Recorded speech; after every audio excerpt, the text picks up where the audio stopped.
Hello and welcome to this channel. Hope you are doing great and learning English every day. তো চলুন ভিডিওটা শুরু করা যাক। সো ফ্রেন্ডস, আমরা আমাদের দৈনন্দিন জীবনে এই ধরনের কথাগুলো অনেক বেশি বলে থাকি।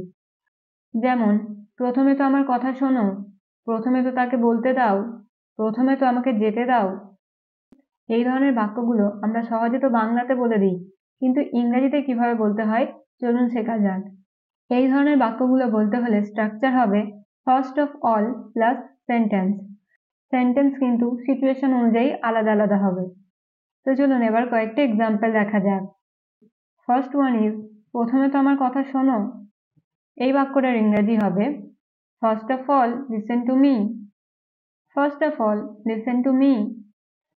প্রথমে তো তাকে বলতে দাও। First of all let him speak. First of all let him speak. প্রথমে তো আমাকে যেতে দাও। First of all let me go.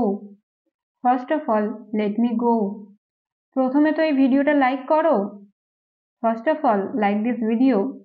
First of all like this video. প্রথমে তো আমাকে দেখতে দাও। First of all let me see. First of all let me see. প্রথমে তো ইংরেজি শেখো। এই বাক্যটার ইংরেজি কি হবে আপনারা কমেন্টে জানাবেন। এই ভিডিওতে আমরা যে সেন্টেন্সগুলো শিখলাম, এই সেন্টেন্সগুলো ছাড়াও কিন্তু আপনারা আরো অনেক ধরনের সেন্টেন্স বানাতে পারেন।